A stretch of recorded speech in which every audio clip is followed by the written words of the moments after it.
এই সংক্ষিপ্ত সময়ের মধ্যে একজন পবিত্র মানুষকে নিয়ে কথা বলবো ইনশাআল্লাহ তাআলা। সমসাময়িক প্রেক্ষাপটে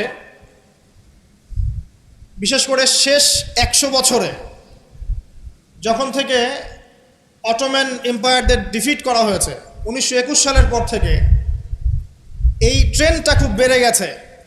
নবী করিম সাল্লাল্লাহু আলাইহি ওয়াসাল্লামের পবিত্র চরিত্র নিয়ে এখন যে যার মতো করে ব্যাখ্যা করার প্রয়াস পেয়েছে আর কি। যদিও এটা আবু লাহাবের সুন্নাহ, আবু জাহেলের সুন্নাহ, এটা উতবা বিনতে আমের আরেকজন ছিল, উতবা বিনতে আবু মুঈদ, আরেকজন ছিল সাল্লাম বিন আবু হুকাইক, আরেক ব্যক্তি ছিল আশনাক বিন শারিক, এরকম কিছু একটা তার নাম। এই সব মানুষরা ছিল আইয়ামে জাহিলিয়াতের মধ্যে। এই মানুষদেরই সুন্নাহ আর কি এখন নতুন করে চালু করা হচ্ছে বিভিন্ন জায়গায়, মুক্ত চিন্তার নামে, বাক স্বাধীনতার নামে, কলম চর্চার নামে, বিভিন্ন নাম দিয়ে আমরা এখন নবী সাল্লাল্লাহু আলাইহি ওয়াসাল্লামের পবিত্র চরিত্র নিয়ে যা ইচ্ছা তাই কথা বলার চেষ্টা করছি বা দুঃসাহস দেখাচ্ছি। তাব্বাত ইয়াদা আবি লাহাবি ওয়া তাব কি জন্য নাজিল হয়েছিল? নবী সাল্লাল্লাহু আলাইহি ওয়াসাল্লাম যখন সবাইকে সমবেত করে বলেছিলেন যে আমি যদি বলি তোমাদেরকে এই পাহাড়ের পিছনে শত্রু দল অপেক্ষা করছে, তোমরা কি আমার কথা বিশ্বাস করবে? সবাই বলেছিল যে আমরা তোমাকে আল আমিন বা সত্যবাদী বলে জানি, অবশ্যই তোমার কথা বিশ্বাস করব। তখন তিনি বলেছিলেন কুলু লা ইলাহা ইল্লাল্লাহ তুফলিহুন, তোমরা শুধু বলো লা ইলাহা ইল্লাল্লাহ, আল্লাহ ছাড়া কোনো ইলাহ নেই, তোমরা সফল হয়ে যাবে। এটা আইয়ামে জাহিলিয়াতের কথা।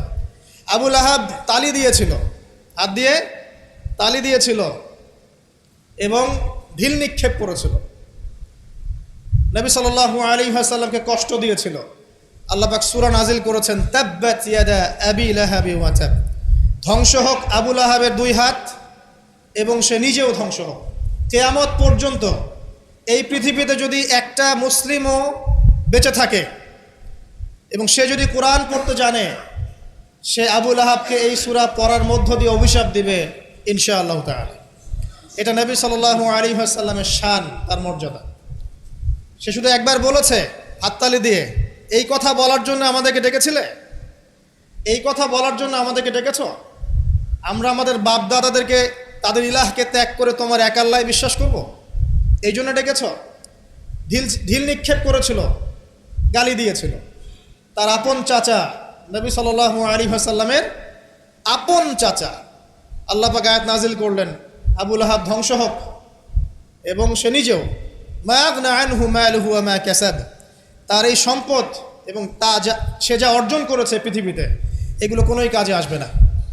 সায়াসলা নারান যাতা লাহাব, শীঘ্রই অচিরেই সে প্রবেশ করবে এমন আগুনে যে আগুন লাল অগ্নিশিখা নির্বাপিত করছে। সাথে ওয়ামরাতুহু, তার স্ত্রীও, হাম্মালাতাল হাতাব, যে কিনা কি করত? হাম্মালাতাল হাতাব, খড়কুটা বহন করত, নবী সাল্লাল্লাহু আলাইহি ওয়াসাল্লামের আঙিনায় ফেলত। ফি জিদিহা হাবলুম মিন মাসাদ, তার গলায় থাকবে খেজুর পাকানো রশি, এটা দিয়ে আযাব দেওয়া হবে, নাউযুবিল্লাহ। কিয়ামত পর্যন্ত যত মানুষ বেঁচে থাকবে মুসলিম, যারা কোরআন পড়বে, ছোট হোক বড় হোক, ধনী গরিব, সাদা কালো, যে কোনো জায়গার, যে কোনো জাতির, যে কোনো বর্ণের, যে কোনো রঙের, আবু লাহাবকে সে কিয়ামত পর্যন্ত গালি দিতে থাকবে। এটা আল্লাহ পাকের বিচার। আর পরকালে তো তার জন্য যন্ত্রণাদায়ক শাস্তি অপেক্ষা করছে। আরেকজন ব্যক্তি ছিল যার নাম উতাইবা, এ আবু লাহাবেরই ছেলে। একদিন নবী সাল্লাল্লাহু আলাইহি ওয়াসাল্লামকে সে গিয়ে বলছে ওয়ান নাজমি ইযা হাওয়া, এই সূরার এই প্রথম দিকের আয়াতগুলো আমি বিশ্বাস করি না। এক পর্যায়ে নবী সাল্লাল্লাহু আলাইহি ওয়াসাল্লামের সাথে বাকবিতণ্ডা করতে লাগলো। আমাদের নবীজি তো তর্ক করতেন না, স্বল্পভাষী, মিষ্টিভাষী, নরম মানুষ ছিলেন, তর্ক করতেন না, নিজে কাউকে কখনো একটা থাপ্পড়ও দেননি, এমন মানুষ ছিলেন। তো সেই মানুষটাকে সে মুখে থুতু নিক্ষেপ করেছিল, তবে এই থুতুটা তার মুখ পর্যন্ত পৌঁছে নাই, আল্লাহ পাক পৌঁছাতে দেননি। আরও কষ্ট দেওয়ার জন্য তার জামা টানা হেঁচড়া করছিল। আর রাহিকুল মাখতুম বইয়ের মধ্যেই আছে, পড়ে দেখবেন। আল্লামা সফিউর রহমান মোবারকপুরি রাহিমাহুল্লাহ রচিত আর রাহিকুল মাখতুম, যেটা 1187টা বা 85টা বইয়ের মধ্যে ফার্স্ট প্রাইজ পেয়েছে, প্রথম স্থান অধিকার করেছে এই বই। এখানেই লেখা আছে। তো নবী সাল্লাল্লাহু আলাইহি ওয়াসাল্লাম কষ্ট পেয়েছিলেন। কষ্টে তখন তিনি বলেছেন আল্লাহর কাছে, ওই মুহূর্তে বলেছেন, আল্লাহ,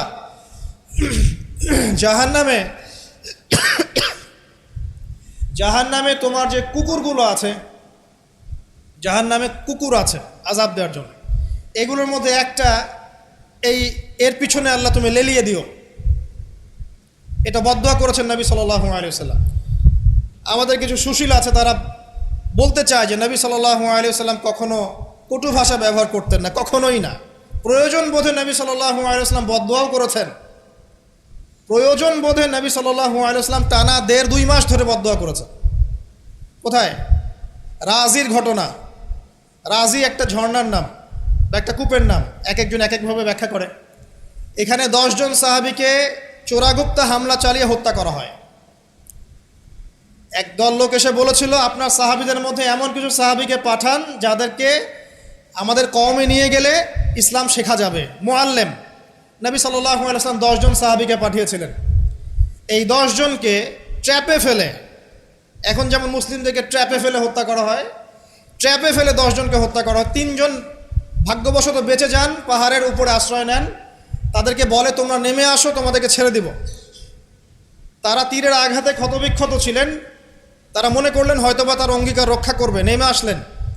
নামার সাথে সাথেই তাদেরকে বেঁধে ফেললো, মক্কায় বিক্রি করে দিল। তাদের মধ্যে একজনের নাম খুবাইব রাদিয়াল্লাহু আনহু। খুবাইব রাদিয়াল্লাহু আনহু, যার নাম আমাদের যুব সমাজ জানে না। আমাদের যুব সমাজ শাহরুখ খানের নাম জানে, খুবাইব রাদিয়াল্লাহু আনহুর নাম জানে না। যাকে মক্কার সবার সামনে, একটা গাছের নিচে মক্কার সবার সামনে শুলদণ্ড দিয়ে হত্যা করা হলো।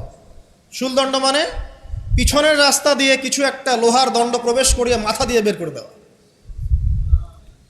এই দণ্ড দিয়ে তাকে হত্যা করা হয়েছে। হত্যা করার আগে তাকে বলা হয়েছে, তুমি কি চাও? সে বলেছে, আমি 2 রাকাত নামাজ পড়তে চাই। এবং নামাজটাকে সংক্ষিপ্ত করেছে। সংক্ষিপ্ত করে সে হাত তুলে আল্লাহর কাছে দোয়া করেছিল, আল্লাহ, উপস্থিত যারা আছে এদের একটাকেও তুমি ছেড়ো না। ওয়াকতুলহুম বাদাদা, তাদের সবাইকে তুমি সবগুলাকে এক জায়গায় করে হত্যা করো। দেখা গেছে ওই সবার লাশ বদরের কূপে পড়েছিল। বদরের পরেও যে যুদ্ধগুলো হয়েছে এগুলোতে এরা মারা গেছে। বদরের পরে যে যুদ্ধগুলো হয়েছে এরপরে এগুলো মারা গেছে। আসলে ঘটনাটা বদরের পরেই সম্ভবত। যাই হোক, আমি যেটা বলতে চাচ্ছি, খুবাইব রাদিয়াল্লাহু আনহুকে তখন অপশন দেওয়া হয়েছিল যে তোমার জায়গায় যদি মুহাম্মদ সাল্লাল্লাহু আলাইহি ওয়াসাল্লামকে হত্যা করি, তুমি কি নিষ্কৃতি নিবে? সে তখন বলেছিল রাদিয়াল্লাহু আনহু যে আমার জায়গায় মুহাম্মদ সাল্লাল্লাহু আলাইহি ওয়াসাল্লামের একটা চুলকেও যদি আঘাতপ্রাপ্ত করা হয় আমি সেটাও বরদাস্ত করব না। এবং তিনি তখন একটা কবিতা আবৃত্তি করেছিলেন, বিভিন্ন কিতাবের মধ্যে কবিতাটা আছে, ওয়ালাস্তু বালি হিনা উক্তালু মুসলিমান, আমি কোনো পরোয়াই করি না যখন আমাকে মুসলিম হিসেবে মৃত্যু দেওয়া হচ্ছে। আলাই জামিন কানাল্লাহি মাসওয়াই, যে পাশেই আমাকে পাশ ফেরানো হোক না কেন, এই পাশ আল্লাহর জন্যই। ওয়াযালিকা লিলাহ ওয়া ইয়াশা, তিনি এমন একজন ইলাহ যিনি চাইলে ইউবারিক আলা ফি কুল্লি শিলইন মুমাজ্জাত, তিনি আমার দেহের প্রত্যেকটা হাড় এবং গোশতের টুকরায় বারাকা দিতে পারেন। তাকে এভাবে শহীদ করা হয়। তো এই 10 জনকে ট্র্যাপে ফেলে হত্যা করা হয়েছিল। খুবাইব রাদিয়াল্লাহু আনহু তাদের মধ্যে একজন। খেয়াল করে দেখেন, নবী সাল্লাল্লাহু আলাইহি ওয়াসাল্লাম এই ঘটনার পরে 1 থেকে 1.5 মাস তিনি টানা বদদুয়া করেছেন এই কওমকে যেন আল্লাহ পাক ধ্বংস করে। ঠিক আরেকটা ঘটনা এর কয়েক মাস পরে ঘটে যায়, এর নাম বীরে মাউনার ঘটনা।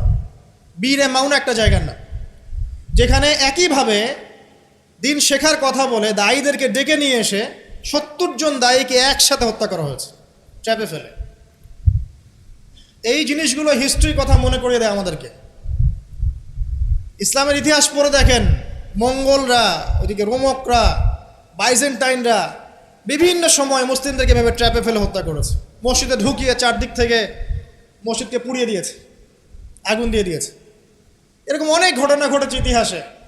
আব্বাসীয় খেলাফতের সময় মঙ্গলরা যখন আক্রমণ করেছিল, মাত্র 40 দিনের ব্যবধানে 10 থেকে 20 লক্ষ মানুষকে হত্যা করেছে, সবাই মুসলিম। একটা কথা মনে পড়ে যায় ঘটনাটা বলতে গেলেই, ওই সময় আব্বাসীয় খেলাফতের যে মানে আমির ছিলেন বা খলিফা ছিলেন, তারা মোটামুটি দুনিয়া পূজারী হয়ে গিয়েছিলেন আর কি। দুনিয়ার যে মোহ তাদের মধ্যে ঢুকে গিয়েছে, ধন সম্পদ জমা করে করে এক একজন স্তূপ করেছিল আর কি। তো মঙ্গল যে কমান্ডার ছিল, যে হত্যা করেছে, সে আব্বাসীয় খলিফাকে তখন হেসড়ে নিয়ে এসে বলছে, কি চাও? সে বলছে, আমি পিপাসার্ত, পানি চাই। ওকে কারাগারে নিয়ে গিয়ে ওর মুখটা দুজন মিলে খুলে, দুজন দুদিক থেকে ধরে সোনার কয়েন ঢালা হয়েছে গলার মধ্যে। ও যে খাও, এগুলো পান করো। ওই মঙ্গল কমান্ডার, যে মঙ্গল, ওই যে হালাকু খায়ের নাম শুনেছেন, চেঙ্গিস খা হালাক, ওদের বংশধর, সে বলছিল যে এই যে ধন সম্পদগুলো তোমরা জমা করেছিলে, মুসলিমদেরকে বলছে, মুসলিম খলিফাকে, এই ধন সম্পদগুলো তোমরা যে জমা করেছিলে, এইগুলো যদি নিজেরা জমা না করে তোমাদের জনগণের কল্যাণে ব্যয় করতে, তারা আজকে তোমার পক্ষে যুদ্ধ করতো। এখন এগুলো খাও, পানি নাই। মঙ্গল কমান্ডারের কাছে শিক্ষণীয় বিষয় আছে না? যেটা বলছিলাম, নবী সাল্লাল্লাহু আলাইহি ওয়াসাল্লাম ক্ষেত্র বিশেষে বদদুয়া করেছেন। এই ব্যক্তির সম্পর্কে বদদুয়া করেছিলেন যে আল্লাহ আমাকে কষ্ট দিয়েছে, আমার মুখে থুতু নিক্ষেপ করতে চেয়েছে, আমার পোশাক ছিঁড়ে ফেলেছে, আল্লাহ তুমি তোমার জাহান্নামের কুকুরের মধ্যে একটা কুকুরকে দিয়ে খাইয়ে দিও। এই ব্যক্তি সিরিয়ায় গিয়েছিল ব্যবসা করতে, হঠাৎ করে রাত্রেবেলা দেখে চারপাশে বাঘ। আর এগুলো কোনো গাল গল্প নয়, হঠাৎ করে বাঘ চারপাশে। সে বলছে আমি মারা যাব। তার সঙ্গী সাথীরা বলছে যে আমরা তো এখানে আছি, কোনো সমস্যা নেই, আমরা তো কিছু দেখতে পাচ্ছি না। সে বলছে না, আমি যা দেখতে পাচ্ছি তোমরা দেখতে পাচ্ছ না। রাতের অন্ধকারে ঠিকই একটা বাঘ এসে তার গলা গর্দান ছিঁড়ে নিয়ে চলে গেছে। ওই যে বদদুয়া নবী সাল্লাল্লাহু আলাইহি ওয়াসাল্লামের, এই যে ফল। আরেকদিন নবী সাল্লাল্লাহু আলাইহি ওয়াসাল্লাম নামাজ পড়ছেন কাবার হাতিমে, সেজদা দিয়েছেন। উকবা বিন আবি মুঈত, একজন কাফের, ওই যে উটের, বড় উটের ঘটনা জানেন না, উটের নাড়ি ভুড়ি নিয়ে এসে তার গর্দানে গলায় চাপিয়ে দিল, আর পা দিয়ে নবী সাল্লাল্লাহু আলাইহি ওয়াসাল্লামের গালটাকে ঠেসা দিয়েছিল, যাতে প্রায় তার চোখ বের হয়ে আসতেছে এমন একটা অবস্থা। যদি কাউকে এভাবে চাপ দেওয়া হয় খুব জোরে, চোখটা লাল হয়ে যাবে না? এইভাবে স্পষ্ট লেখা আছে সিরাতের গ্রন্থগুলোতে। নবী সাল্লাল্লাহু আলাইহি ওয়াসাল্লামকে এই অবস্থা থেকে উদ্ধার করলেন তার মেয়ে ফাতিমা রাদিয়াল্লাহু আনহা। আল্লাহর নবী প্রচণ্ড কষ্ট পেলেন এই দিন, প্রচণ্ড কষ্ট, এবং হাত তুলে তিনি একটা একটা করে নাম উল্লেখ করতে থাকলেন। আল্লাহ, আবু জাহেল ইবনে হিশাম, উকবা বিন আবি মুঈত, উতবা, শাইবা, রাবিআ, নাম উল্লেখ করতে থাকলেন। আল্লাহ, এদেরকে তুমি ছেড়ো না, এদেরকে দেখে নিও। নবীজি একবার যখন আল্লাহর সামনে বলবেন কিয়ামতের মাঠে, আল্লাহ আমার উম্মত, আল্লাহ আমার উম্মত, আল্লাহ পাক এক দোয়াতেই নবী সাল্লাল্লাহু আলাইহি ওয়াসাল্লামকে বলবেন, তোমার উম্মতের মধ্যে যার অন্তরে সরিষা পরিমাণ ঈমান আছে ওকে বের করে নিয়ে আসো। সেই মানুষ যদি বদদুয়া করে নাম ধরে, তাদের কি অবস্থা হবে এবার চিন্তা করেন। সেই মানুষের শান, তার মর্যাদা, তার চরিত্র নিয়ে কেউ যদি কথা বলে, কটূক্তি করে, তার অবস্থা পরকালে কি হবে চিন্তা করেন। দুনিয়াতে হয়তো কিছু হবে না, হয়তো পার পেয়ে যাবে, এই দুনিয়াটা চূড়ান্ত ফলাফলের জায়গা নয়। আর মুসলিমরা এখন দুর্বল, তাদের আল্লাহর কাছে দোয়া করা ছাড়া এখন কোনো অপশনও নাই। দোয়ার অনেক অনেক ক্ষমতা আছে। নবী সাল্লাল্লাহু আলাইহি ওয়াসাল্লাম দোয়া করলেন, এই 10 জন ব্যক্তির লাশ বদরের প্রান্তরে পাওয়া গেছে।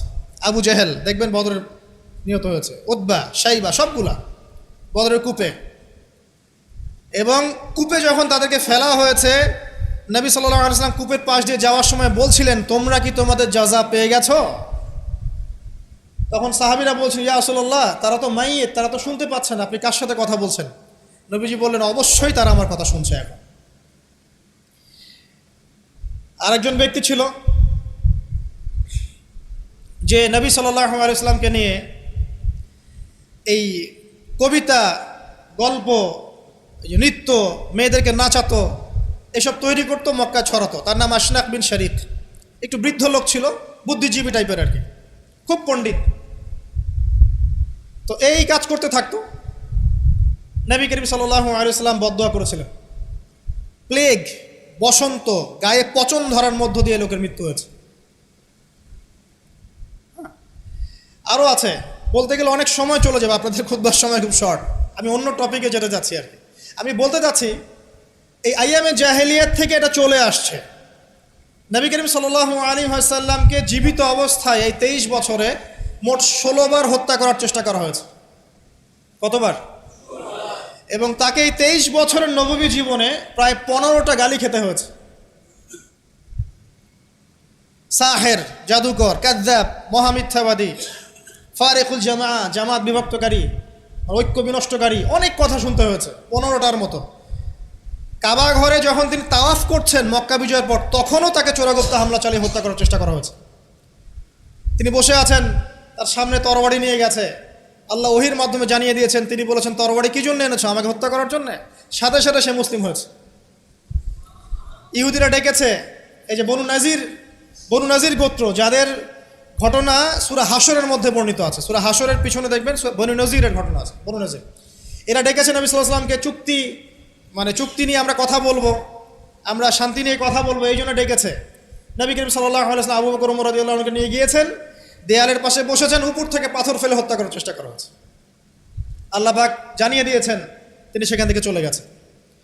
প্রায় 16 বার, আমার ছোট্ট গবেষণা, সিরাতের বইগুলো পড়ে দেখেন, প্রায় 16 বার তাকে হত্যা করার চেষ্টা করা হয়েছে।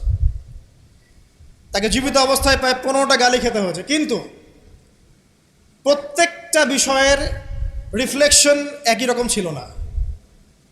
মাক্কি জীবনে নবী সাল্লাল্লাহু আলাইহি ওয়াসাল্লাম প্রচণ্ড সবর এবং ধৈর্যের পরিচয় দিয়েছে। দোয়া করেছেন, বদদোয়া করেছেন, হেদায়েতের দোয়া করেছেন।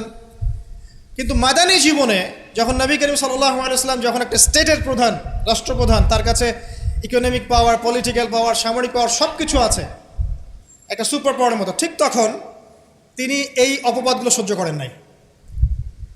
একজন ব্যক্তির নাম কাব বিন আশরাফ, নবী করিম সাল্লাল্লাহু আলাইহি ওয়াসাল্লাম সাহাবীদেরকে বলেছেন, ওকে মেরে চলে আসো। সাহাবীগণ এই মিশনটা বাস্তবায়ন করেছেন। পরে আরেকজন ছিলেন সাল্লাম বিল হুকাইক, আর এক ইহুদি নেতা। নবীজি একদিন বলেন, আমাকে কষ্ট দিয়েছে, কে আছো আমার মনে শান্তি দিতে পারো? 3 জন সাহাবী চলে গেলেন। খায়বারের দুর্গের মধ্যে ঢুকেই তার কেসাস করা হয়েছে। সবসময় রিফ্লেকশন একই রকম ছিল না। মক্কা বিজয়ের পরে, মক্কা বিজয়ের দিন তিনি সবাইকে ক্ষমা করে দিয়েছেন আমভাবে, শুধু কয়েক শ্রেণীর মানুষ বাদ দিয়ে, যার মধ্যে এক শ্রেণী হচ্ছে যারা নবী করিম সাল্লাল্লাহু আলাইহি ওয়াসাল্লামকে সারা জীবন বিভিন্নভাবে কথা, গান, লেখা, নর্তকী বিভিন্নভাবে তাকে কষ্ট দিত। ইবনু খাতাল নামে একজন ব্যক্তি ছিল, সে কাবা ঘরের গেলাফ ধরে ঝুলেছিল। ওই অবস্থায় আলী রাদিয়াল্লাহু আনহু তাকে হত্যা করেছে। আমি আপনাদেরকে বলছি না যে এটা সলিউশন, আমি এটা বলছি না আপনাদেরকে। আমি আপনাদেরকে বলতে চাচ্ছি, জীবিত অবস্থাতেই নবী সাল্লাল্লাহু আলাইহি ওয়াসাল্লামকে প্রায় 15টা গালি খেতে হয়েছে, তাকে 16 বার হত্যা করার চেষ্টা করা হয়েছে। কিন্তু সবসময় তার রিফ্লেকশন একই রকম ছিল না, প্রতিক্রিয়া একই রকম ছিল না। যখন মাক্কি যুগ, মুসলিমদের অবস্থা দুর্বল, মুসলিমদের হাতে কোনো রকম ক্ষমতা নেই, আলাদা রাষ্ট্র নেই, কোনো ইকোনমিক বেস নাই, আমরা সেখানে অনেকটাই দুর্বল, বেশ দুর্বল। বরং সেখান থেকে হিজরত করে চলে যেতে হয়েছে মদিনায়, তাই নয় কি? সেক্ষেত্রে ওই জায়গায় নবী করিম সাল্লাল্লাহু আলাইহি ওয়াসাল্লাম কোনো রকম সামরিক এগ্রেশন নেন নাই, কোনো রকম সামরিক বা আঘাতের বদলে আঘাত, এই টাইপের কোনো কনক্লুশনে তিনি যাননি। সবর করেছেন, বদদোয়া করেছেন। ঠিক যেমন আমি বললাম, আমাদের করণীয় এখন এটাই, সবর করতে হবে, আপনাকে বদদোয়া করতে হবে, আপনি নিজের রাসূলের আদর্শের উপর থেকে দেখাবেন, ইত্যাদি ইত্যাদি। এখন আপনার সেই ক্ষমতা নাই, সিম্পল। এখন আপনি এরকম কোনো ইনিশিয়েটিভ নিতে যাবেন না। এই অবস্থায় আপনি এরকম কোনো ইনিশিয়েটিভ নিতে যাবেন না যেমনটা নবীজি মদিনায় নিয়েছিলেন। তাহলে মুসলিমরা উল্টা ক্ষতির মধ্যে পড়তে পারে, বরং জমিন মুসলিমদের জন্য আরও সংকুচিত হয়ে আসতে পারে। কিন্তু মদিনার যুগে নবী সাল্লাল্লাহু আলাইহি ওয়াসাল্লামের যখন সেরকম ক্ষমতা ছিল, তখন তিনি অ্যাকশন অন্যরকম নিয়েছেন। যদি কখনো এই জমিনে আল্লাহ পাক ইসলামকে আবার সেই জায়গায় নিয়ে যান, তখন সেই অ্যাকশন নেওয়া হয়। চোরের যে হাত কাটে, চুরি করলে হাত কেটে দেওয়া হয়, এটা কি আপনি এ ধরনের কোনো সিচুয়েশনে বাস্তবায়ন করতে পারবেন? পারবেন না, সিম্পল, বিকজ এটা ইসলামিক স্টেট নয়। যদি কোনো জায়গায় আল্লাহ পাক পৃথিবীর কোনো জায়গায় ভবিষ্যতে কোথাও এরকম কোনো স্টেট কায়েম করেন, আল্লাহ চাইলে করতে পারেন, আল্লাহ চাইলে পারেন, যেটা এখন মোটামুটি বলতে গেলে সারা বিশ্বে কোথাও নাই। যেখানে যেখানে আছে একটু আইওয়াশ, এটা আইওয়াশই, আমার কাছে এটা আইওয়াশ। কারণ চোরের হাত কেটে যদি আমি ইহুদিদের সাথে বন্ধুত্ব করি, তাহলে এটা কতটুকু ইসলামিক রাষ্ট্র হলো সেটা আল্লাহ ভালো জানে। কথা বুঝতে পারছেন? চোরের হাত কাটলাম ঠিকই, কিন্তু আমি এদিকে আমার ইকোনমিক সেকশনে, সামরিক সেকশনে সব ইহুদি খ্রিস্টানদের সাথে আমি বন্ধুত্ব করে রেখেছি, এটা কতটুকু ইসলামিক স্টেট আল্লাহ ভালো জানে। যাই হোক, ওদেরকে নিয়ে মাথা ব্যথা নাই। বিষয়টা হচ্ছে, যদি কখনো আল্লাহ পাক এমন কোনো জায়গা দেন মুসলিমদেরকে ভবিষ্যতে, তখন চোরের হাত ঠিকই কাটা হবে, তখন ব্যভিচারের শাস্তি ঠিকই দেওয়া হবে, জেনার জন্য বেত্রাঘাত করা হবে, ইত্যাদি ইত্যাদি। কিন্তু সেটা তো আপনি এখন করতে পারবেন না।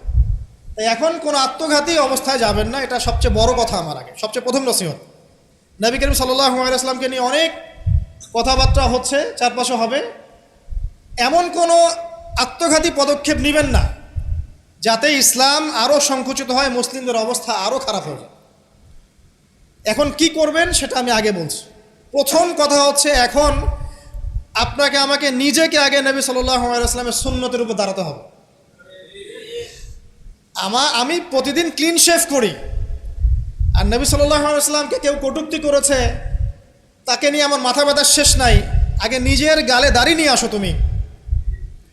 আমি 5 ওয়াক্ত সালাতই আদায় করি না, ইসলামকে নিয়ে কেউ যদি ব্যঙ্গ করে, আমি এমন শোডাউন শুরু করি যাতে মনে হয় আমি একমাত্র পাক্কা মুসলিম, আর কেউ মুসলিমই না। আগে নামাজ পড়েন 5 ওয়াক্ত, নবীর সুন্নাহগুলো নিজের উপর আগে ইমপ্লিমেন্ট করেন, নিজের উপর আগে বাস্তবায়ন করেন। সবার আগে এটা কাজ আমাদের। দ্বিতীয় কাজ কি? নিজের পরিবারের মধ্যে ইসলামের নবী সাল্লাল্লাহু আলাইহি ওয়াসাল্লামের যে সুন্নাহগুলো আছে এটা বাস্তবায়ন করা। এখানে তো কেউ আপনাকে চাপ প্রয়োগ করছে না। আপনি চাইলে আপনার পরিবারটাকে ইসলামিক পরিবার হিসেবে গড়ে তুলতে পারেন। এটা আপনার প্রথম দায়িত্ব, প্রথম দিকের কাজ। নবীর সুন্নাহর উপর থেকে মানুষকেও সুন্নাহর দিকে ডাকা, এটা কাজ। নবীর আদর্শে নিজে আগে এস্টাবলিশ হয়ে দেখানো যে এটাই নবীর সুন্নাহ। আজকে আমাদেরকে দেখলে অনেক সময় মানুষ বাজে মন্তব্য করে, মুসলিমরা যে মাপে কম দিচ্ছে, মুসলিমরা মজুদ করছে, মুসলিমরা সুদ খাচ্ছে, মুসলিমরা ঘুষ নিচ্ছে, মুসলিমরা দুর্নীতি করছে, মুসলিমদের দিকে আঙ্গুল তুলছে সবাই। এই জিনিসগুলো কি নবীর আদর্শ? আমরা তো নিজেরাই নবী করিম সাল্লাল্লাহু আলাইহি ওয়াসাল্লামের আদর্শের উপর অ্যাপ্রোপ্রিয়েটলি থাকতে পারছি না, তাহলে আমরা কি সত্যিকার অর্থেই আদর্শ উম্মাহ হতে পেরেছি? আমাদের প্রথম কাজ আগে এইটা, আগে নিজের উপর এটা ইমপ্লিমেন্ট করা। দেখবেন এভাবে যখন আমরা প্রত্যেকেই নবীর সুন্নাহ মেনে চলবো, জীবনে, পারিবারিক জীবনে, ইবাদতে, অর্থনীতিতে, সমাজে, চলাফেরায়, মুআমালাতে, দেখবেন ইনশাআল্লাহ তাআলা আস্তে আস্তে আস্তে আস্তে দেখবেন পরিবেশ পরিস্থিতি সব পরিবর্তন হবে।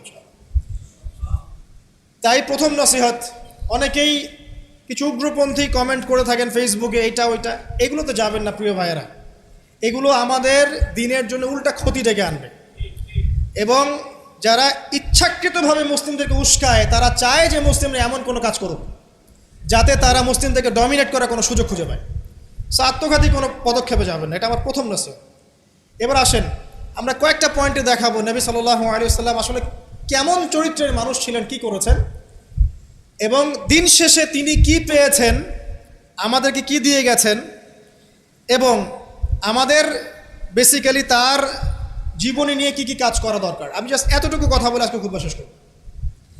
আমি একটা পয়েন্ট দিয়ে শুরু করছি। 1 নাম্বার, দেখেন নবী করিম সাল্লাল্লাহু আলাইহি ওয়াসাল্লাম যে সমাজে ছিলেন, আইয়ামে জাহিলিয়াত বলি না আমরা, কেন বলি? কারণ সেখানে জাহেলি কাজ হতো। এই তো জাহেলি কাজ মানে অজ্ঞতাপূর্ণ কাজ, মূর্খতাপূর্ণ কাজ। তাহলে জাহেলকে যে জাহিলিয়াতের কাজ করে সেই জাহেল, আলেমকে যে ইলম অনুযায়ী আমল করে সে আলেম, একইভাবে জাহেল সে যে জাহিলিয়াতের কাজ করে। আইয়ামে জাহিলিয়াতে নবী সাল্লাল্লাহু আলাইহি ওয়াসাল্লাম যখন নবী হচ্ছেন বা নবী হওয়ার আগে পরের সময়টা আপনি একটু সিরাত ঘাটাঘাটি করে দেখবেন ওখানে মেইন সমস্যা ছিল শিরক, আল্লাহ পাকের একত্ববাদের সাথে শিরকের মিশ্রণ 1 নাম্বার। 2 নাম্বার ছিল রিবা, সুদ। সমাজের ইকোনমি পুরো সুদ ভিত্তিক ছিল। 3 নাম্বার দেখবেন মাদক, খামার, খালি মাদকের ছড়াছড়ি। 4 নাম্বার দেখবেন এই যে নারী জাতির ফিতনা, নারীর অবমাননা, নারীকে মোটেই মূল্যায়ন করা হতো না। তবে এতটুকু বলে নেই, ওই যুগেও নারীদের পোশাকটা শালীন ছিল এই যুগের চাইতে। ওই যুগেও নারীদের পোশাকটা শালীন ছিল এই যুগের চাইতে, কিন্তু ওদেরকে অধিকার দেওয়া হতো না, বৈবাহিক অর্থনৈতিক অধিকার দেওয়া হতো না। জেনা ছিল বেশি, ব্যভিচার ছিল বেশি, জুয়া এগুলো বেশি ছিল, এবং গোত্রীয় হানাহানি, দ্বন্দ্ব সংঘাত বেশি ছিল। এখন আপনি একটু ঠান্ডা মাথা চিন্তা করেন যে এই প্রত্যেকটা প্রবলেমস এখনকার বিশ্বে নাই? ওই জাহিলি যুগের চেয়ে বেশি আছে না কম আছে? এখন তাহলে কোন যুগটাকে আমরা আইয়ামে জাহিলিয়াত বলবো? ওই যুগটাই কি শুধু আইয়ামে জাহিলিয়াত, নাকি আবার জাহিলিয়াত ফিরে এসেছে? প্রতিটা জায়গায় আপনি ঘেটে দেখেন শিরকের ছড়াছড়ি আছে, ইভেন মুসলিমদের মধ্যেও আছে, মুসলিমদের ভিতরেও শিরক আছে। প্রতিটা ডিপার্টমেন্ট ঘাটেন রিবা আর রিবা, সুদ ছাড়া আমরা চলতে পারি না। সুদ খাবো আর বলবো যে নবীকে গালি যারা দিয়েছে ওদেরকে হত্যা করো, এই কথা বলছি আমরা, তাই না? নিজে আবার সুদখোর। তুমি নিজেই তো আল্লাহ এবং তার রাসূলের সাথে যুদ্ধ করছো। আল্লাহ পাক কি বলেছেন? যে ব্যক্তি সুদ ছাড়ছে না সে কার সাথে যুদ্ধ করছে? আল্লাহ এবং তার রাসূলের সাথে যুদ্ধ করছে। তাহলে কোন মুখ নিয়ে আমি কথা বলতে পারি যখন আমি নিজেই রিবা খাই?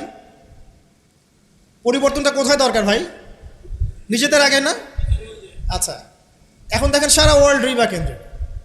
আমি এটা নিয়ে এখন ব্যাখ্যা করতে যাচ্ছি না। এরপরে মাদক, আপনারাই ভালো জানেন যে প্রত্যেকটা যুব সমাজের এই যে সেক্টর, স্কুল লেভেলের বাচ্চারা পর্যন্ত এখন ভয়াবহ সব মাদক সেবন করছে। এগুলো নামও শুনিনি আমরা কখনো। মাদকদ্রব্য নিয়ন্ত্রণ অধিদপ্তর তাদের যত কাজ করছে, ক্লান্ত হয়ে যাচ্ছে, তাও মাদক থামাতে পারছে না। প্রশাসনের লোকজন মাদকের পিছনে রেড দিতে দিতে, মিশন চালাতে চালাতে ক্লান্ত হয়ে যাচ্ছে। একটাকে ডিফেন্ড করছে, আরেকটা নতুন মাদক আসছে। দেখবেন এগুলো কি পরিকল্পিত না? একটা যুব সমাজকে ধ্বংস করার জন্যে। তো দেখেন ওই জাহেলিয়াত এখন নাই। নারীর যে ফিতনা, অবমাননা, এটা কি আগের চেয়ে বেড়েছে না কমেছে? এই সংক্ষিপ্ত সময় আমি ব্যাখ্যা করতে যাচ্ছি না, আপনারা ভালো জানেন বেড়েছে না কমেছে। মেয়েদের পোশাক, এখন মেয়েদের পোশাক আছে না ছেলেদের পোশাক? পোশাক পরেও মেয়েরা নগ্ন থাকছে না? ফ্যামিলিস্ট রেভলিউশনের কারণে মেয়েরা ছেলেদের জায়গা নিয়ে নিয়েছে না? সমাজে জেনা বেড়েছে, পরকীয়া বেড়েছে, ধর্ষণ বেড়েছে। এর বিপক্ষে পশ্চিমারা কোনো সমাধান দিতে পেরেছে? নবী সাল্লাল্লাহু আলাইহি ওয়াসাল্লামের বহু বিবাহ নিয়ে যারা কথা বলে, তাদের দেশে 91% মেয়ে ধর্ষণের, 91% যে রেপ হয়, 100% রেপের মধ্যে 91% মহিলা। এবং যাদের বয়স 20 বছরের কম, 18 বছরের কম, 18 বছরের কম প্রায় 46% সম্ভবত আমি দেখলাম মেয়ে রেপের শিকার হয়েছে। ওই সভ্যতায় যারা আমাদেরকে শিখায় যে ইসলামে বহুবিবাহ কেন নবী সাল্লাল্লাহু আলাইহি ওয়াসাল্লাম এতগুলো বিয়ে করেছেন, তারা শিখায়। বাদ দেন, ওইদিকে আমি যাচ্ছি না। মূল কথা বলছি যে এই জাহেলিয়াতের সমাজটাকে নবী সাল্লাল্লাহু আলাইহি ওয়াসাল্লাম পরিবর্তন করেছিলেন কিনা? কত বছরের মধ্যে? মাত্র 23। আমাকে একটা সমাজবিজ্ঞানী দেখান, একটা রাজনৈতিক নেতা দেখান, একটা অর্থনীতিবিদ দেখান, একটা দার্শনিক দেখান, একজন মহামানব দেখান, একটা লিডার দেখান, যে মাত্র 23 বছরের ব্যবধানে পুরো আইয়ামে জাহিলিয়াতকে এমনভাবে পরিবর্তন করেছেন যে মক্কা বিজয়ের পরে না মক্কায় কোনো শিরক আছে, না কোনো সুদ আছে, না কোনো মাদক আছে, না কোনো নারীর হেনস্থা অবমাননা আছে, না বেপর্দা অশ্লীলতা আছে, না জেনা আছে, না ব্যভিচার আছে, না গোত্রীয় হানাহানি দ্বন্দ্ব আছে। একটা মানুষ দেখান সারা বিশ্বে। চরিত্র কি নিয়ে গঠিত হয়? শুধু কি বিবাহ কেন্দ্রিক বিষয় নিয়েই চরিত্র গঠিত? মানুষের চরিত্র বলতে আমরা কি বুঝি? তার কথা, তার কাজ, তার আকীদা, তার আচরণ, তার ইবাদত, তার মুআমালাত, তার সামাজিক ব্যাপার স্যাপার, তার সিলাতুর রাহিম, তার সমাজ জ্ঞান, তার অর্থনীতির জ্ঞান, তার পলিটিক্যাল জ্ঞান, সব কিছু মিলেই তো একটা মানুষের ক্যারেক্টার। যখনই ক্যারেক্টারের প্রশ্ন আসে নবী সাল্লাল্লাহু আলাইহি ওয়াসাল্লামকে নিয়ে সরাসরি চলে যায় বিবাহ। কারণ আর কোনো সেক্টর নাই ক্যারেক্টার নিয়ে আলোচনা করার। ওগুলো তো ডিফেন্ড করাই যাবে। যাদের সাথে এই পর্যন্ত বাহাসে বসেছেন তারা তো আর ওই বিষয়গুলো বোঝে না যে কোন জ্ঞান দিয়ে এই ইন্টারনালি ব্লাইন্ড সেকুলার প্রজন্মকে ডিফেন্ড করা যায়। তারা তো ইসলামিক বিষয়গুলো শুধু উপস্থাপন করবে, বাইরের বিষয়গুলো আনতে পারছে না। সো একটা মানুষের চরিত্র কত মহান হলে স্বয়ং আল্লাহ পাক তাকে বলতে পারেন ইন্নাকা লাআলা খুলুকিন আযীম, নিশ্চয় আপনি মহান চরিত্রের অধিকারী। আল্লাহ পাক বলছেন। নবী সাল্লাল্লাহু আলাইহি ওয়াসাল্লামের 23 বছর সময় লেগেছে এগুলো পরিবর্তন করে সম্পূর্ণ আলোকিত একটা ইসলামী সমাজ প্রতিষ্ঠা করতে। একটা পয়েন্ট বললাম, তার চরিত্র আপনি বুঝে নেন, তার ক্যাপাবিলিটি বোঝেন, তার ব্যক্তিত্ব বোঝেন, তার গায়রত বোঝেন, তার শান মর্যাদা বোঝেন। 2 নম্বর দেখেন, 2 নম্বর পয়েন্ট, নবীজি যখন নবী হননি তার আগ থেকেও তিনি চেষ্টা করতেন সমাজ পরিবর্তন করতে। হেলফুল ফিজর তৈরি করেছিলেন ইত্যাদি।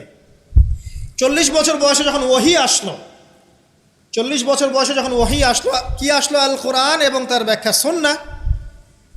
এই কোরআন এবং সুন্নাহকে কাজে লাগিয়ে, এর শিক্ষা দিয়ে, এর জ্ঞানটাকে প্রচার করে, মানুষের মধ্যে এর জ্ঞানটাকে ইনস্টল করে নবী সাল্লাল্লাহু আলাইহি ওয়াসাল্লাম পুরো সমাজটাকে সংস্কার করলেন।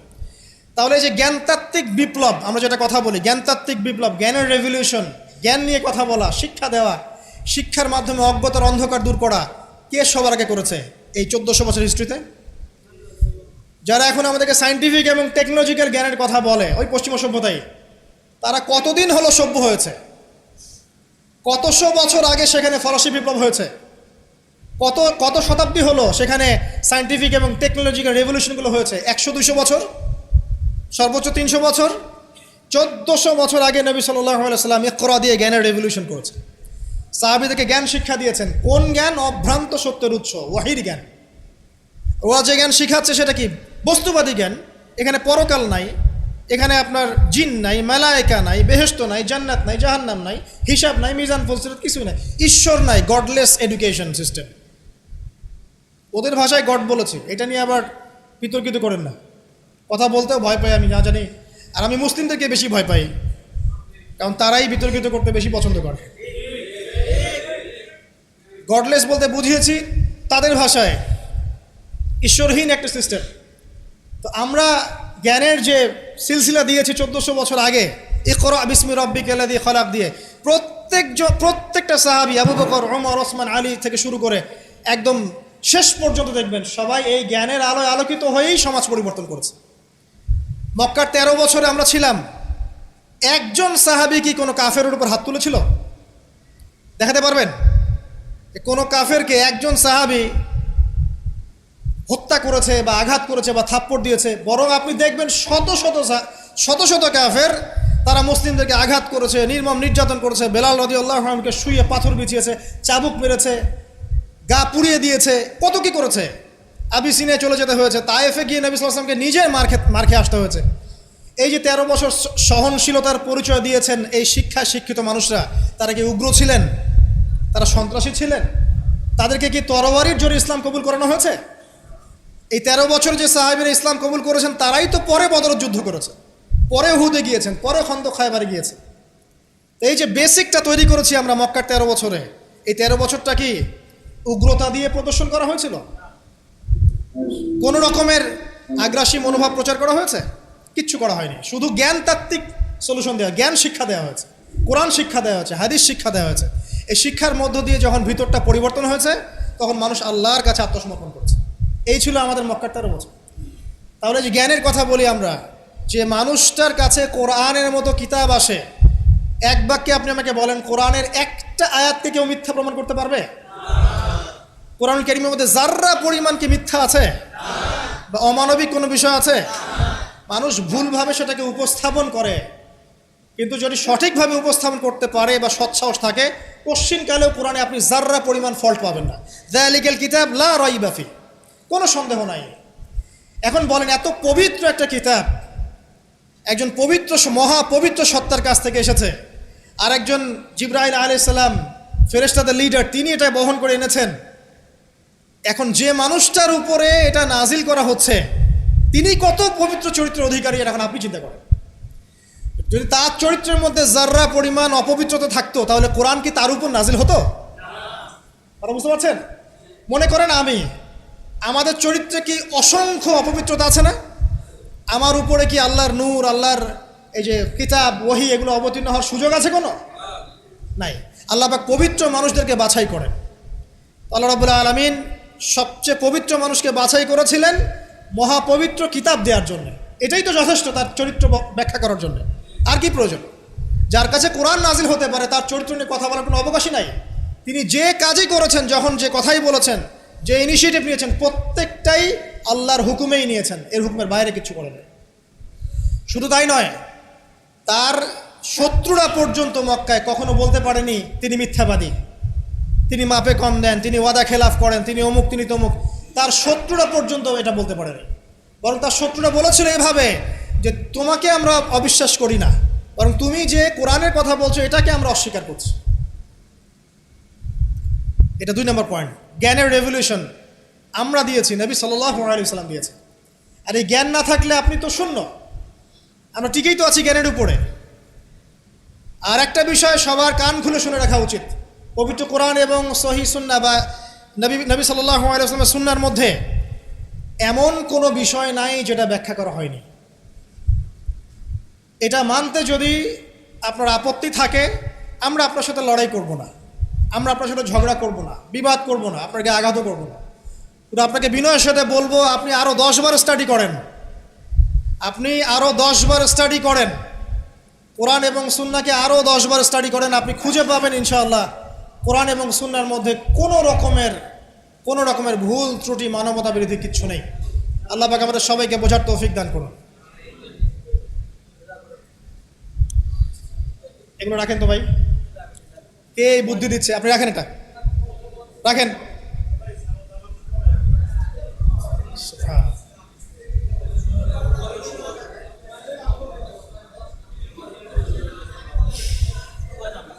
কয়টা পয়েন্ট বলেছি ভাই? শেষ করছি, সময় কম। তৃতীয় পয়েন্ট শোনেন, তৃতীয় পয়েন্টটা শোনেন। নবী করিম সাল্লাল্লাহু আলাইহি ওয়াসাল্লাম শুধু এমন মানুষ ছিলেন না যিনি শুধু কোরআন শোনার কথাগুলো নিজেই বলে ক্ষান্ত হয়েছেন, নিজের উপর আমল করেন নাই। এমন মানুষ তিনি ছিলেন না। প্রত্যেকটা আয়াত এবং হাদিস যখন এসেছে তার কাছে, তিনি নিজে আগে সেটার উপর আমল করে দেখিয়েছেন।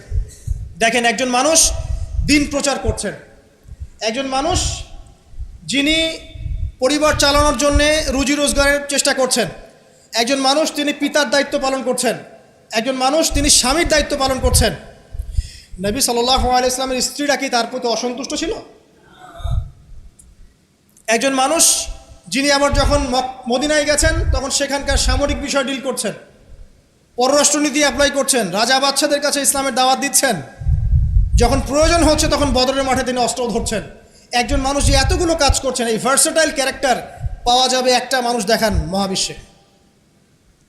একটা মানুষকে দেখান যার কাছে এই চরিত্রের সবগুলো দিক আছে, যিনি একজন আদর্শ পিতা, আদর্শ নেতা, আদর্শ অর্থনীতিবিদ, আদর্শ ফিলোসফার, আদর্শ পলিটিশিয়ান, আদর্শ লিডার, কমান্ডার। একটা মানুষ দেখান যার মধ্যে এই সব গুণাবলীর সংমিশ্রণ আছে। তারপরেও কি ব্যাখ্যা করতে হবে যে এই মানুষের চরিত্র আল্লাহ পাক কর্তৃক সার্টিফাইড, এই মানুষ আল্লাহর কর্তৃক মনোনীত একজন বান্দা? আর তো কিছু প্রয়োজন নাই। আবার নিজের উপর আমল দেখেন, এত কিছুর পরেও নিজে রাত জেগে তাহাজ্জুদ পড়ছেন, পা ফুলিয়ে ফেলছেন, সবচেয়ে বেশি জিকির করছেন, সবচেয়ে বেশি তেলাওয়াত করছেন, সবচেয়ে বেশি রোজা রাখছেন, সবচেয়ে বেশি নামাজ পড়ছেন, শুধু কথা বলেই ক্ষান্ত থাকছেন না, নিজেও আমল করছেন এবং সবচেয়ে সেরাটা করছেন। এমন একজন মানুষকে খুঁজে দেখান যে শুধু বড় বড় কথা নিজে বলেই না, বরং আমল করেও দেখায়। বহু অর্থনীতিবিদ আছে দেখবেন অনেক বড় বড় কথা বলবে, নিজেই সুদখোর। বহু দেখবেন পলিটিশিয়ান আছে বড় বড় কথা বলবে, নিজেই করাপ্টেড, দুর্নীতিবাজ। বহু দেখবেন সোশ্যাল নেতা আছে অনেক বড় বড় সামাজিক রেভলিউশনের কথা বলে। আপনি দেখবেন এই নবী সাল্লাল্লাহু আলাইহি ওয়াসাল্লামের এই সোনালী সমাজকে সে মূল্যায়ন করছে না। বহু দেখবেন ফিলোসফার আছে, দার্শনিক, আমরা এটাতে পড়েছি যে দর্শনের বড় বড় বিষয় নিয়ে কথা বলছে, জ্ঞান, আত্মা, ঈশ্বর, মহান সত্তা, পরম সত্তা, জ্ঞানের ডেফিনেশন, বস্তুবাদ, অভিজ্ঞতাবাদ, কত কথা বলছে। দেখবেন শেষে গিয়ে একটা কনক্লুশনও আসতে পারে নাই আজ পর্যন্ত। জ্ঞান আসলে কি এটার ব্যাখ্যাতে আসতে পারে নাই, একটা কনক্লুশন আসতে পারে নাই। আমরা যখন বলছি জ্ঞান মানে ওয়াহি, আল্লাহর ওয়াহি হচ্ছে চূড়ান্ত জ্ঞান, সিম্পল, শেষ, ফুল স্টপ। আল্লাহর ওয়াহি হচ্ছে চূড়ান্ত জ্ঞানের উৎস, আল্লাহর ওয়াহি হচ্ছে চূড়ান্ত জ্ঞানের উৎস, ফুল স্টপ। এটা আমাদের কমপ্লিমেন্ট, আমাদের আকিদা, মানহাজ।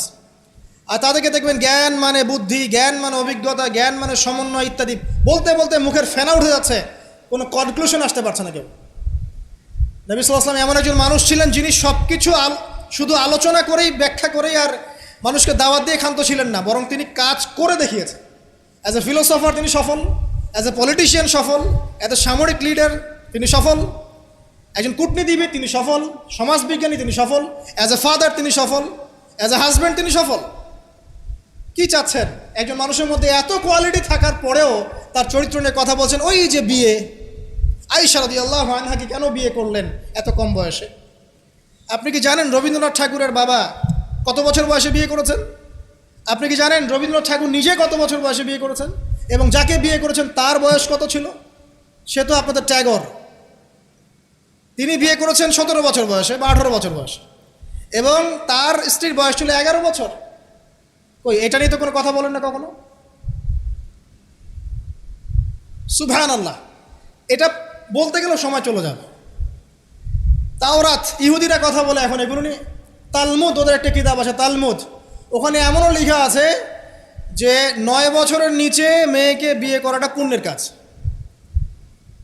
নেন, ইহুদি ওল্ড টেস্টামেন্টেও আছে এটা। মনুসংহতি একটা কিতাব আছে, বই, কিতাব বলা ঠিক হবে না, সেখানেও এসেছে মেয়ের যখন বয়স মানে বয়সন্ধিকালে আসবে, ঋতুস্রাব হচ্ছে, তাকে বিয়ে দিতে হবে। আমরা রামায়ণ পড়েছি, একটু জিজ্ঞাসা করবেন ওদেরকে বিনয়ের সাথে, আচ্ছা আমাকে কাইন্ডলি বলেন, রাম আর সীতার যখন বিয়ে হয়েছে সীতার বয়স কত ছিল? যদি সে অনেস্ট হয়ে থাকে তাকে অ্যান্সার করতে বলেন। কত বছর বলেন? কত বছর? 7 বছর। নেন এবার, বহু বিবাহ নিয়ে কথা বলছেন, আপনাদের অবতারদের হিস্ট্রি ঘেটে দেখেন কতটা করে বিয়ে করেছে। কি বুঝাতে যাচ্ছেন? মানে একটা মানুষের চরিত্র ব্যাখ্যা করার জন্য একটা অপশন, সেটা হলো মেয়ে, নারী, ওইটা দিয়ে টান দিলেই মানে চরিত্র কালার করা যায়। সবচেয়ে বড় কথা শোনেন, হাদিসটা সহিহ বুখারীতে এসেছে, কিন্তু সবচেয়ে বড় কথা হচ্ছে অনেক স্কলার মুসলিম বিশ্বের, তারা কিন্তু এর সাথে অনেক সময় দ্বিমত পোষণ করেছেন যে সত্যিকার অর্থে আয়েশা রাদিয়াল্লাহু আনহার বয়স তখন 9 ছিল কি না, এটা নিয়ে অনেক কথা আছে। আমি শুধু না, অনেকেই কথা বলেছে, হিস্ট্রি ঘেটে দেখেন, অনেক আলেম কথা বলেছেন। কেউ বলেছেন তখন বয়স ছিল 15, কেউ বলেছেন 17, কেউ বলেছেন 18, একজন তো গাণিতিক হিসাব মিলিয়ে দেখিয়েছেন যে বয়স ছিল তখন 18। আর একটা কথা আসলেই চোখ বন্ধ করে এটাকে হজম করে নিয়ে আমরা এটাকে ডিফেন্ড করার চেষ্টা করি। সুবহানাল্লাহ। বাদ দেন, ওইদিকে যাচ্ছি না। আমরা এই বিষয়গুলোকে নিয়ে তর্ক করার জন্য খুতবার আয়োজন করছি। তার চরিত্রের যে মৌলিক বিষয়গুলো, এগুলো সমাজের সামনে উপস্থাপন করাটা মূল উদ্দেশ্য। আমি 3টা পয়েন্ট বলেছি, আরেকটা পয়েন্ট বলছি শোনেন।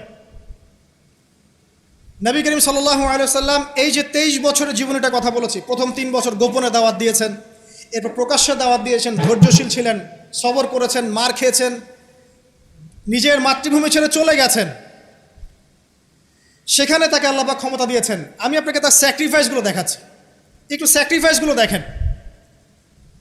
তিনি কি ভালো ঘরের সন্তান ছিলেন না? তার কি টাকা পয়সার অভাব ছিল? তার স্ত্রী খাদিজা রাদিয়াল্লাহু আনহা, যাকে তিনি 40 বছরের একজন নারীকে তিনি বিয়ে করেছেন, এই জায়গায় কিন্তু তাদের কোনো কথা নাই, আছে? যখন তার বয়স মাত্র 25 বছর, কোন 25 বছরের যুবক 40 বছরের নারীকে বিয়ে করতে চাইবে? এবং তিনি যতদিন জীবিত ছিলেন ততদিন তিনি আরও স্ত্রী গ্রহণ করেন নাই। বাদ দেন, তার কিন্তু টাকা পয়সা, আধিপত্য, প্রতিপত্তি, বংশের এগুলোর গৌরবের অভাব ছিল না। তারপরেও তার স্যাক্রিফাইসগুলো দেখেন।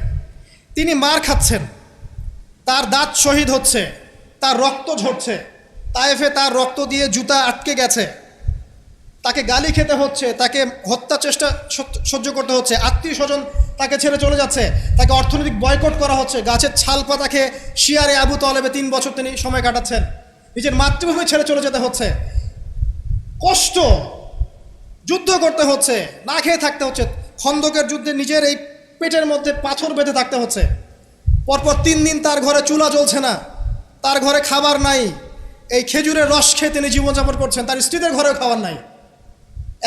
একজন মুসাফির এসেছে, খাবার চাচ্ছে, তিনি বলছেন দেখো আমার স্ত্রীদের ঘরে খাবার আছে কিনা। প্রত্যেকটা স্ত্রীর ঘর সার্চ করে একটা খাবার পাওয়া গেল। স্যাক্রিফাইস করছেন, ঘুম নাই, বিনিদ্র রজনী যাপন করছেন। এই যে শারীরিক কষ্ট, মানসিক কষ্ট, অর্থনৈতিক কষ্ট, দেশ ত্যাগ করা, এই যে কঠিন সবর, সংগ্রাম, মুজাহাদা, তার স্বার্থটা কি আমাকে বল? তার কি স্বার্থ? এখানে নবী সাল্লাল্লাহু আলাইহি ওয়াসাল্লামের ব্যক্তি স্বার্থটা কোথায়?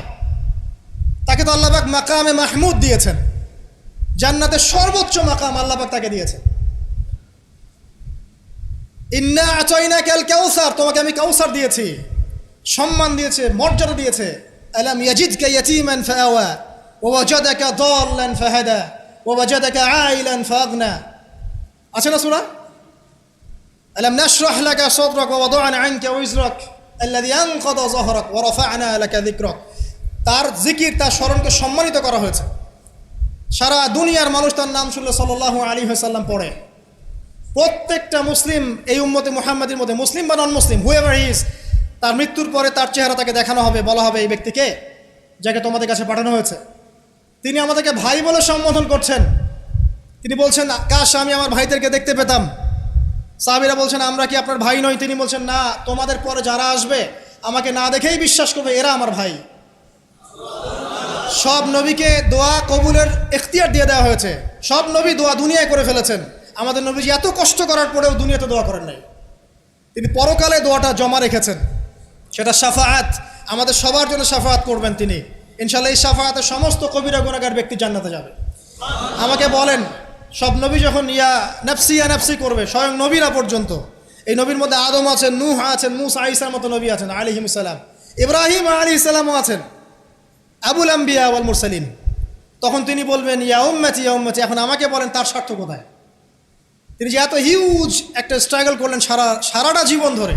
আমি আপনাকে তার স্ট্রাগলের সর্বশেষ নমুনাটা বলছি। একদম মৃত্যু শয্যায় যখন তার মৌতের যন্ত্রণা উঠে যায়, তিনি বলছেন মৃত্যুর যন্ত্রণা প্রচণ্ড, তিনি এই কথা বলছেন আর চেহারাটা মুছছেন পানি দিয়ে। তখন ফাতিমা রাদিয়াল্লাহু আনহা এসে বলছেন, আমার বাবার কষ্ট, আমার বাবার কষ্ট। আর ফাতিমা রাদিয়াল্লাহু আনহাকে তিনি কানে কানে একটা কথা বললেন। ফাতিমা রাদিয়াল্লাহু আনহা হাসতে শুরু করলেন। তখন আয়েশা রাদিয়াল্লাহু আনহা পরে জিজ্ঞাসা করেছিলেন যে, কি বলেছে তোমাকে তোমার বাবা? তিনি বলেছিলেন যে, আমাকে আমার বাবা বলেছে যে এই যন্ত্রণা তার ইন্তেকাল হবে। তখন আমি কাঁদতে শুরু করলাম। তারপরে আমাকে তিনি বললেন, আমার পরিবারের মধ্যে তুমি সবার আগে আমার সাথে দেখা করবে জান্নাতে। তখন আমি হাসতে শুরু করলাম। এই জায়গায় একটা ঘটনা ছিল, সেটা হলো যখন তিনি প্রচণ্ড কষ্ট করছেন মৃত্যুর যন্ত্রণায়, ফাতিমা রাদিয়াল্লাহু আনহা তিনি বলছেন, আমার বাবার কষ্ট। নবী সাল্লাল্লাহু আলাইহি ওয়াসাল্লাম বলছেন, শোনো ফাতিমা, লিসেন, এই স্টেটমেন্টটা খুব ভালো করে শোনেন এবং মন থেকে উপলব্ধি করার চেষ্টা করেন। তিনি বলেছেন, হে ফাতিমা, আজকের পর থেকে তোমার বাবার কোনো কষ্ট থাকবে না। আমার কথা বুঝতে পারছেন না? আজকের পর থেকে তোমার বাবার কোনো কষ্ট থাকবে না, মানে আজকে তিনি জান্নাতুল ফিরদাউসে চলে যাবেন। এই যে 23 বছর তিনি ছিলেন নবী হিসেবে, প্রতিটা দিন রাত তাকে দিনের জন্য কষ্ট করতে হয়েছে। শারীরিক কষ্ট, মানসিক কষ্ট, খাদ্যের কষ্ট, বাসস্থান। আচ্ছা, আমরা তো অনেক কথা বলি অনেক নেতাদেরকে নিয়ে, অনেক দার্শনিক, বিজ্ঞানী, সমাজবিজ্ঞানী, ফিলোসফার, বুদ্ধিজীবী ইত্যাদি। আমাদের যা আছে আমরা একটু মিলাই। নবী সাল্লাল্লাহু আলাইহি ওয়াসাল্লামের কী ছিল? এই মহান নেতা যিনি সারা জীবন কষ্ট করলেন, শেষে ফাতিমা রাদিয়াল্লাহু আনহাকে বলছেন, আজকের পর কোনো কষ্ট থাকবে না, আজকেই শেষ, সব কষ্ট আজকেই শেষ হয়ে যাবে। এই ব্যক্তির কি বাড়ি ছিল ডুপ্লেক্স? এই ব্যক্তির কতটুকু জমি ছিল? এই ব্যক্তি কতটুকু খাবার খেয়েছে প্রত্যেক দিন? এই ব্যক্তির কয়টা আলিশান জামা ছিল আমার মতো, আপনার মতো? এই ব্যক্তির কত ব্যাংক ব্যালেন্স ছিল? এই ব্যক্তির কি ছিল দুনিয়াতে? দুনিয়ার জীবন চলার জন্য তার ঘরে কি ছিল? আসলে আমাদের প্রত্যেকের ঘরে যা আছে, নবী সাল্লাল্লাহু আলাইহি ওয়াসাল্লামের চেয়ে বেশি সম্পত্তি আছে। এই হিউজ স্ট্রাগল তিনি করলেন কার জন্য, মানে কাদের জন্য? তিনি পেলেনটা কি? এক কথায় উত্তর হচ্ছে, এই কষ্ট তিনি করেছেন উম্মতে মুহাম্মাদির জন্য। আর আফসোস, দুর্ভাগ্য যে আজকে উম্মতে মুহাম্মাদির মধ্যে এক শ্রেণীর মানুষ তার চরিত্র নিয়ে কথা বলে, দুঃসাহস করে, লজ্জায় তাদের মাথা হেড হয়ে যায় না। লজ্জা থাকতে হয় মানুষের মধ্যে। তো ধরেন কেউ একজন আপনার প্রতি এহসান করেছে, অনেক উপকার করেছে আপনার, আপনি যদি তাকে নিয়ে ভালো মন্দ কথা বলা শুরু করেন, বুঝতে হবে আপনার নির্লজ্জ প্রকৃতির মানুষ, আপনি লজ্জাই নেই আপনার। আপনি একজন মানুষের কাছে এহসান বোঝার, সে আমার জন্য কত পরিশ্রম করেছে, আপনার তো তার পা ধুয়ে দেওয়া উচিত। সাহাবা একরাম রাদিয়াল্লাহু আনহুম এই কাজটাই করতেন এবং তারা আল্লাহ এবং তার রাসূলকে আপন মনে করতেন। কোনোদিন তার কাছে গিয়ে কোনো হাত যে পেতেছে কখনো ফিরে আসে নাই খালি হাতে। কোনোদিন কেউ দান চেয়েছে তিনি ফিরিয়ে দেননি। একদিন নামাজে দাঁড়িয়েছেন, ইকামত হওয়ার পরে আবার বাসা চলে গিয়েছেন। সাহাবীরা অবাক, কি ব্যাপার? একটু পর ফিরে আসলেন, বললেন আমার কাছে কিছু দিনার ছিল, এগুলো সাদাকা করে দিয়ে তারপরে নামাজে দাঁড়ালো। সবসময় সত্য বলেছেন, সত্যের উপর ঠেকেছেন, এতিমদের খোঁজ নিয়েছেন, বিধবাদের পাশে ছিলেন, উম্মাকে ঐক্যবদ্ধ করেছেন, মানুষের মাঝে ভেদাভেদ দূর করেছেন, এক ওয়ান উম্মাহ ন্যাশন গঠন করেছেন, সুদ দূর করেছেন, মাদক দূর করেছেন, শিরক দূর করেছেন, আল্লাহ ভোলা মানুষকে আল্লাহকে চিনিয়েছেন, পরকালকে চিনিয়েছেন, মানুষকে জান্নাতের পথ দেখিয়েছেন। কি করেন নাই? আপনি আমাকে একটা সেক্টর দেখান যেটা মানুষ করার বাকি থাকে, যেটা তিনি করেন নাই, একটা সেক্টর দেখান। তারপরে মহান মানুষের সম্পর্কে আমরা বাজে ধারণা লালন করছি, আজে বাজে কথা বলছি। দেখুন, এখন মুসলিমদের হয়তো কিছু করার নাই, বদদোয়া তারা করবে, এবং এই বদদোয়ায় নিঃসন্দেহে ইফেক্টেড হবে তারা যারা নবী সাল্লাল্লাহু আলাইহি ওয়াসাল্লামের সাথে শত্রুতা করছে, কোনো সন্দেহ নাই। কিন্তু এমন একটা সময় আসবে, দেখবেন আজকে থেকে 100, 200, 500 বছর, কত বছর আমরা জানি না, যে এই পৃথিবীর বুকে নবী সাল্লাল্লাহু আলাইহি ওয়াসাল্লামকে নিয়ে একটা বাজে মন্তব্য করার মানুষ অবশিষ্ট থাকবে না ইনশাআল্লাহ। এটা আসবেই। কবে? ননসেন্স প্রশ্ন, আমি জানি না, কিন্তু আল্লাহ এবং তার রাসূল কোরআন হাদিসে বলেছেন আসবেই। ওটা না আসা পর্যন্ত কিয়ামত হবে না ইনশাআল্লাহ। আমি আর খুতবা লম্বা করছি না, আর অনেক কথা হয়তো বলতে পারতাম, আমাদের হাতে টাইম কম, শুধু এখানে একটা পয়েন্ট বলে শেষ করে দিব। প্রিয় ভাইয়েরা এবং বোনেরা যারা খুতবা শুনবেন, আমাদের নিজেদের কিছু কাজ আছে।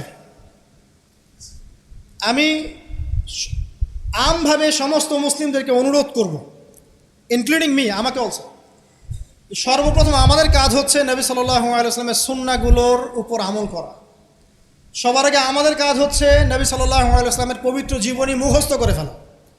এখন ওয়াদা করেন আল্লাহর কাছে যে আগামী 1 থেকে 2 মাসের মধ্যে আপনি যে যেখানে পড়াশোনা করছেন করেন, আমার কোনো আপত্তি নাই। নবী সাল্লাল্লাহু আলাইহি ওয়াসাল্লামের পবিত্র জীবনী অন্তত আর রাহিকুল মাখতুম বইটা মুখস্থ করে ফেলবেন। আপনি নিজে কতটুকু জানেন নবী সম্পর্কে, এটা বড় টেস্ট। আমাদের নিজেদেরকে আগে জানতে হবে নবী সম্পর্কে, আমরা জানি কতটুকু। আমি হয়তো অনেক একটু এগ্রেসিভলি কথাগুলো বললাম, কিন্তু এটা দুঃখের সাথে বলছি যে আমাদের যুব সমাজ নবী সাল্লাল্লাহু আলাইহি ওয়াসাল্লামকে চিনে না। তারা জানে না তার নাম কি, তার বংশ কি, তার শৈশব কেমন করে কেটেছে, তার স্ত্রী কতজন, তাদের নাম কি, তিনি মক্কায় কখন কি করেছেন, মদিনায় কি করেছেন, কখন হিজরত করেছেন, তার হাদিসগুলো কি কি, তার 100টা হাদিস তারা কখনো পড়ে দেখে নাই, 10টা হাদিস তারা আরবি সহ বলতে পারে না, তার উপর নাজিলকৃত আল কোরআন পড়ে দেখছে না, পড়া শিখছেও না। দেখেন, এরকম ধ্বজভঙ্গ উম্মাহ দিয়ে কখনো ইসলামের রেভলিউশন সম্ভব না। যত বড় বড় কথা বলেন না কেন, যতদিন যাবে জমিন আরও সংকীর্ণ হতে থাকে। যতক্ষণ পর্যন্ত না আমরা আমাদের অবস্থা পরিবর্তন করব, ততক্ষণ পর্যন্ত আমাদের অবস্থার উন্নতি আল্লাহ পাক দিবেন না। ইন্নাল্লাহা লা ইউগাইয়িরু বিকাওমিন হাত্তা ইউগাইয়িরু মা বিআনফুসিহিম। আল্লাহ পাক কোনো কওমের অবস্থা ততক্ষণ পরিবর্তন করেন না যতক্ষণ তারা নিজেরা তাদের অবস্থা পরিবর্তনের চেষ্টা না করে। অতএব প্রথম কাজ আমাদেরকে আমাদের নবী সম্পর্কে জানতে হবে। আপনার প্রতিবাদের ভাষা হবে জ্ঞানের মধ্য দিয়ে। আমি নবী সাল্লাল্লাহু আলাইহি ওয়াসাল্লাম সম্পর্কে জানবো, তার হাদিসগুলো মুখস্থ করব, তার সুন্নাহ মাফিক চলবো, চলে দেখাবো, এটাই আমার প্রতিবাদ। কথা কি বুঝতে পারছেন? এটাই হবে আমার প্রতিবাদ, যে আমি নবী সম্পর্কে জানবো, তার সিরাত ছোটস্থ মুখস্থ করে ফেলবো, নবীজি জীবনী সম্পর্কে জানবো, তার সম্পর্কে যে বাজে কথাগুলো বলা হয় এগুলোর কাউন্টার জবাব দেওয়ার জ্ঞান আমার থাকবে। আমি তার হাদিসের উপর আমল করব, মানুষকে দাওয়া দিব, এটাই হবে আমার প্রতিবাদ। প্রতিবাদের অনেক ভাষা থাকে, শুধু উচ্চবাচ্য করলেই প্রতিবাদ হয় না। নিজেদেরকে আগে আমাদেরকে তার আদর্শের উপর এস্টাবলিশ হতে হবে, তখন গিয়ে ওই আয়াতের উপর আমল হবে। লাকাদ কানা লাকুম ফি রাসূলিল্লাহি উসওয়াতুল হাসানাহ। এবং এই উসওয়াতুল হাসানা আমরা জীবনের সব ক্ষেত্রে বাস্তবায়নের চেষ্টা করবো ইনশাআল্লাহু আযজা ওয়া জাল। প্রিয় ভাইরা, রাসূলের সিরাত পড়ুন, সিরাত মুখস্থ করুন, নবী সাল্লাল্লাহু আলাইহি ওয়াসাল্লামের হাদিসগুলো মুখস্থ করুন, পড়ুন। কোরআন অবশ্যই পড়া শিখুন, কোরআনের দাওয়াত মানুষকে দিন। উগ্রপন্থায় যাবেন না, একই সাথে শৈথিল্যতাবাদীও হবেন না, মধ্যম পন্থায় থাকেন, ইসলামের দিকে মানুষকে ডাকতে থাকেন। রাতারাতি কোনো ফলাফল পাওয়া যায় না, আস্তে আস্তে আস্তে আস্তে দেখবেন ফলাফল আসবে। নিজেদের সন্তানদেরকে কোরআন শেখান, হাদিস শেখান, নবীর আদর্শ শেখান, মসজিদ মাদ্রাসাগুলো গড়ে তোলেন, আবাদ করেন, সিলেবাসে পরিবর্তন আনেন, আধুনিকতা নিয়ে আসেন। যে জ্ঞান অর্জন করলে তারা দুনিয়া আখিরাত দুটি অর্জন করতে পারবে, এই জ্ঞানে তাদেরকে শিক্ষিত করেন। এবং ইলমের সাথে, প্রজ্ঞার সাথে, নূর বসিরার সাথে, মাউইজাতুল হাসানা, এগুলো দিয়ে আপনি ইসলামের দুশমনদের মোকাবেলা করেন। আল্লাহ পাক আমাদের সবাইকে নবী সাল্লাল্লাহু আলাইহি ওয়াসাল্লামের আদর্শবান হওয়ার তৌফিক এনায়েত করুন, আমিন।